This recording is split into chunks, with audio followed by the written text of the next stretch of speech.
We'll go ahead and get started with Kevin Henry first. Kevin, go ahead. Hey, Lucas, congratulations. Thank you.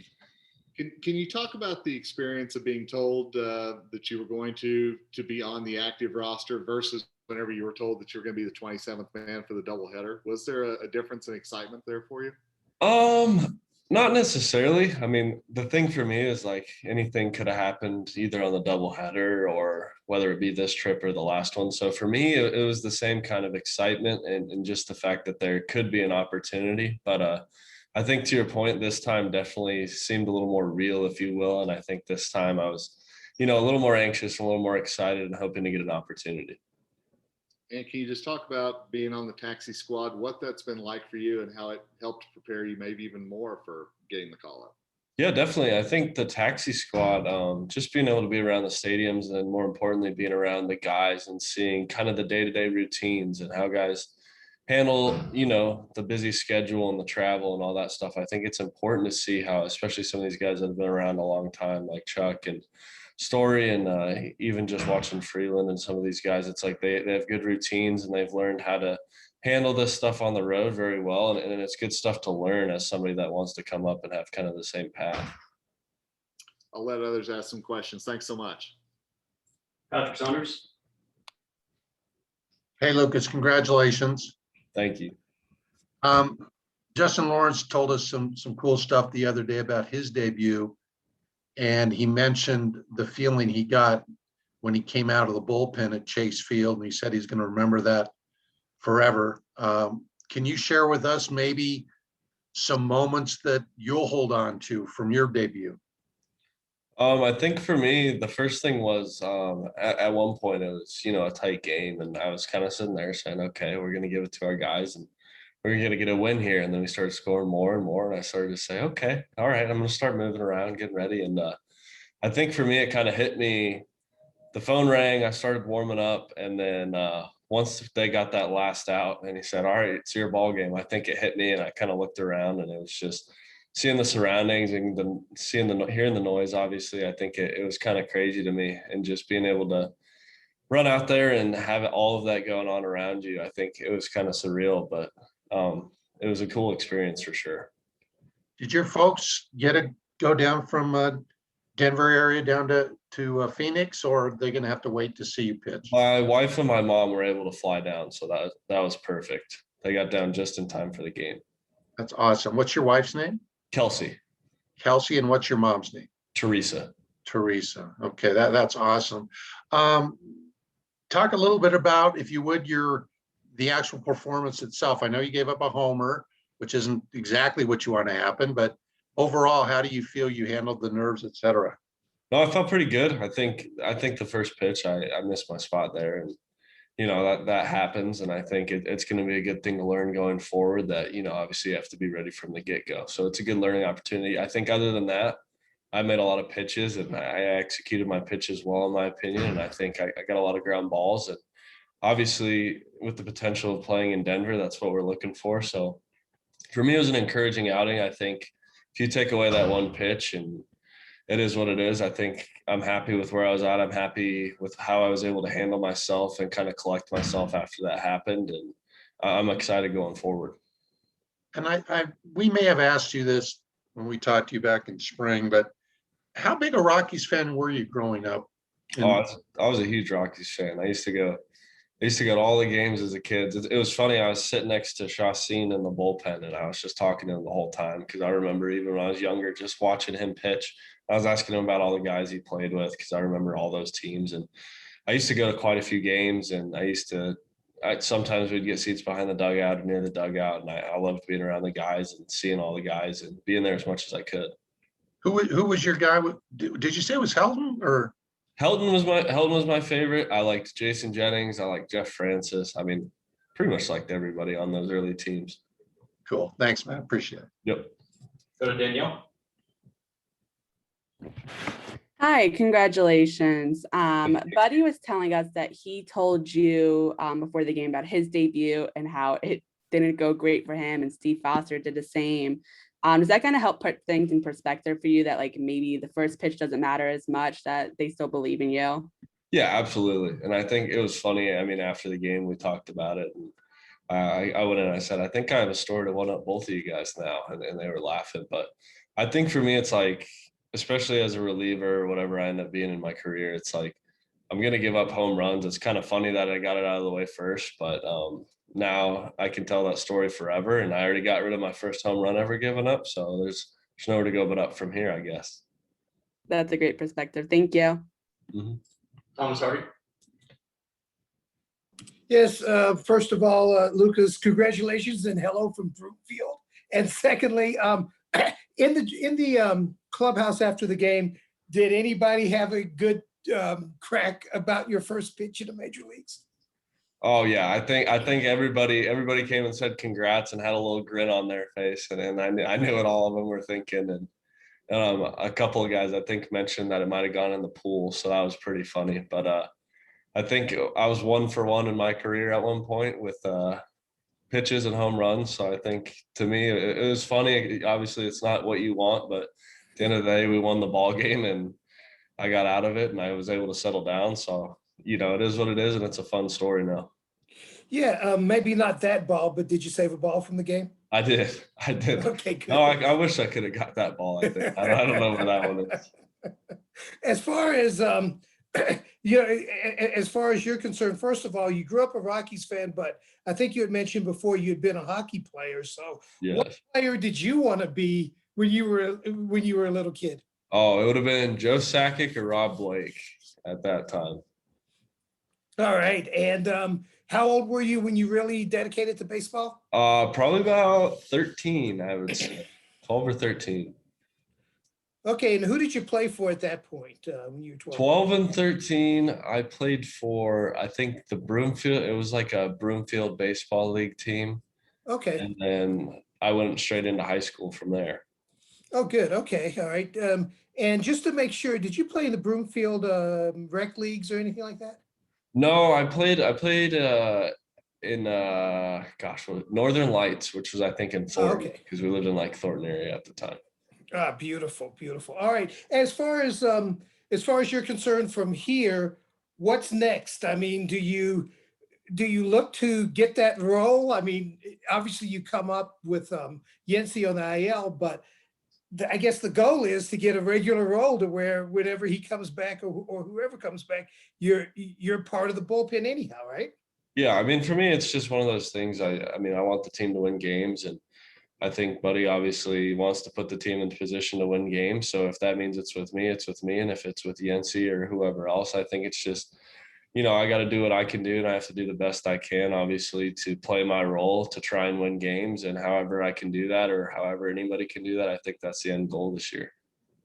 When you were at the alternate site, what were the things that you were working on, and how did those games go at the alternate site? On the alternate site, it was good. It was good to get some work in. I was just working on kind of smoothing out my mechanics, kind of honing in my command, and then working on a third pitch and starting to work that in, and just kind of getting ready and staying ready just in case something happened or if I was going to get an opportunity. And the games went well. A lot of games with the Diamondbacks, and it was just good to see hitting again. That's it. Obviously going into the season, it's good to see hitters and good to have at bats and umpires and the whole 9 yards. So it was a good opportunity there. And just to go back to last year, when you were working around here with Frank Gonzalez, was there a point that it hit you like, hey, even though I'm not playing in games, I may be getting closer? Yeah, I think especially towards the end, once I got invited to the instructional league and I started throwing to hitters, I think I started to, sometimes the big leagues feel so far away. And I think it was reassuring to kind of see some hitters. And even in that instructional league, there were some guys there that had AAA time, big league time, Rule 5 kind of guys, because there was no fall league. So it was good once I started throwing to some of those guys and kind of seeing what I was working with, and just having the opportunity to kind of test my stuff. And I think I started to figure out I was close, and I just needed to keep working, and I still do, but there's just a little bit every day that you can keep doing. Hey, and just for accuracy's sake, did you play hockey for the Jaguars, or who did you play for? I did. I played for the Jaguars. Okay, great. All right. Hey, listen, thank you very much for your help. Thank you. Marc Stout. Hey, real quick, Lucas, did you play at Larry Walker Field on York Street with Northern Lights? Yes, sir. Absolutely. And I went to a Rocky Top Middle School. That's right next to it. Oh, okay, cool. I had a quick email with your mom, and I know she's a principal, I think, of an elementary school in Westminster. Both your mom and your dad are North Glen High grads. Mm-hmm. Same year. Did they play sports there? Do you know? Yeah, my dad played football and my mom did gymnastics. It would have been 87, maybe. So they're like class of 87, right? Yes. Together. And also your mom told me, were you in the Little League parades at Coors Field, when they would have those on like Fridays? Yes, I think my mom probably, I'm sure she does, still has plenty of those pictures of me walking around the field every year from when I was, I don't even know, probably like 6 to 10 or whatever. I'll work on that, man. Hey, congratulations. Thanks for talking. Thank you. I'll go to Owen Perkins and finish back up with Kevin. Owen, go ahead.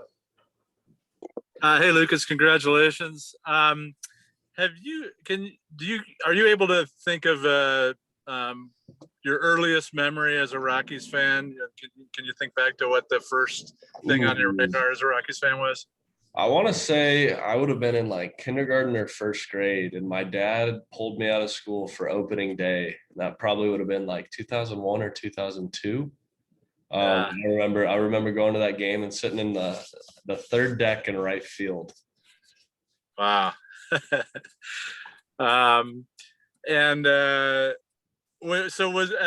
the Rockies, the ideal place for you to end up, or do you have other places in mind, or was that your dream? Really? For me, it was a dream come true for sure, and it was a blessing because obviously in the draft process you don't have much control, so I would have taken an opportunity wherever I got it, but I was very fortunate, and it was a blessing to be able to get picked up by them and have that opportunity, because for me it is a dream come true. Yeah. So just lastly, can you that moment when you're on the mound, your first pitch, I know it's a different kind of first pitch, but just before and after that, what were you thinking, that moment when the dream is coming true and everything, and the way it came true with that pitch? For me, I was just trying to tell myself to breathe, because I talked to some guys before and some coaches and everything, and they said, you're gonna have to breathe up there. It's gonna be about impossible. And I kept telling myself that the whole game. I said, if I can remember anything today, I just need to get up there and breathe. So I was just getting up there, trying to slow down my heart rate, trying to breathe a little bit, and get the ball in the zone and execute pitches. How did the homer impact your breathing? Oh man, it got me out. It got me out of it for a little bit there, but it happens obviously, and that's the game of baseball. So let's just tip your cap and move on, and next time hopefully that won't happen. All right, great, thanks, congratulations again. Thank you. I'll go to Kevin, and we have a few follow-ups. Kevin, go ahead. Yeah, one quick one for me, Lucas. So you only threw 6 pitches in that inning, including the home run pitch. So was that by design, just to attack the zone as much as possible, and how quick did that inning seem to you? Oh man, yeah. The 6 pitches thing. Honestly, I was trying to attack the zone. I was trying to attack hitters. Especially in a game like that, I trust the defense back there, and I was just trying to execute pitches and get bad contact. And the home run is what it is, but yeah, it got over, and I was kind of sitting there saying 6 pitches. That was quick. I think I threw 5 strikes and threw 1 ball, and then I was just done. And I think it was quick, and obviously it's going to be quick for your debut no matter what. But I think the 6 pitches made it even quicker. Thanks, man. Appreciate it. Mm-hmm. I'll go to Danielle and finish with Tracy. Danielle, go ahead. You're the 4th reliever to make his debut this month, and 2nd this week. Did you pick the brain of the other 3, or what it was like for them to go through that?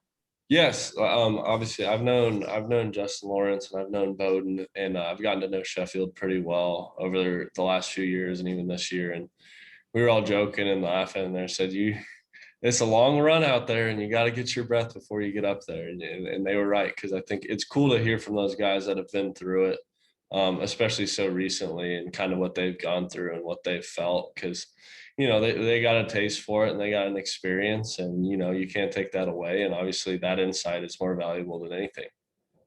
Thank you. All right, Tracy, finish it up.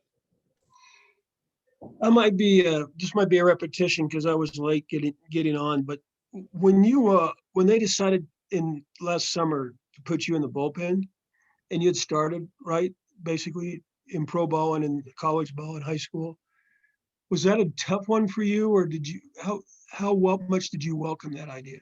I was excited about it. I think long term, in terms of self-evaluation, I think for me it was going to be a quicker path, if you will, to the big leagues as a reliever. I think, not to say that I never would have made it as a starter, but I think I was just, a little further off with having 3-4 pitches that I could command well. And I think I was in a pretty good spot with 2 of my pitches. And I think mentally I was in a pretty good spot to handle, short bursts, higher pressure situations rather than, the longevity piece. So I was pretty excited about it. I'm pretty flexible, and to me, it was kind of a fresh start, and I'd had a frustrating year the year prior. So for me, I was excited for kind of a fresh start and kind of turning a new leaf. And I was ready to do whatever. And, fortunately it worked out for me. Well, I would imagine, given that last year in the camps is when you started to make the move, this actually was probably quicker than you even thought when you said, yeah, I want to do it because it's going to be a quicker way to the big leagues. Yes, absolutely. Absolutely. I mean, obviously this is, best case scenario. I got up there quick. And I think for me, it was just making that transition and trying to do the best I could in that position. And, there's still learning curves and there's still new stuff I'm learning every day and trying to get sorted out. Cause I think that's one thing that I have to keep doing as I continue to play, is just learning something new every day, trying to figure out something little to keep me around. Well, thank you very much. And I'm sorry if I was repetitious. No worries. Thomas, do you have a quick follow-up to finish? Yeah, quick follow-up. There have been a number of kids from here that went to the University of Minnesota. What is the connection there? The pitching coach at the University of Minnesota, actually, Ty McDevitt, is a guy I played with. So anytime he asks me about Colorado kids, I'll try and help him out. And anytime anybody asks me, I think he's one of the best coaches in the nation right now at developing pitchers. So to me, it's kind of a no-brainer for connecting guys to him. And, he'll always reach out to me and see if I know guys around the area because, obviously Colorado's a cold weather state and it's not a big state for college baseball. So I think, the guys up at Minnesota kind of realize that and realize, there's some guys there that can pitch in cold weather, and there's kind of an untapped market there, if you will, of, guys that are maybe late bloomers or a little underdeveloped that can be good in a few years. Yeah, so it's become a little bit of a pipeline. Am I correct with that? Yeah,